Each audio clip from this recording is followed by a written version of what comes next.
ఈరోజు అందరికీ భోగి పండుగ శుభాకాంక్షలు. మా ఇంటి ముందు ముగ్గు ఎలా వేసానో చూసేయండి.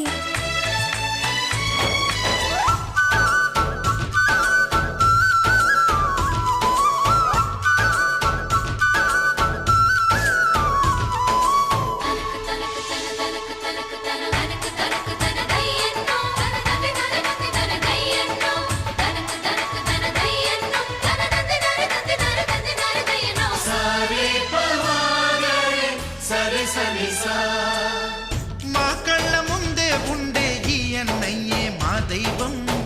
వదినమ్మ నడిపిస్తుంటే వెనకుంటుంది మా సైన్యం.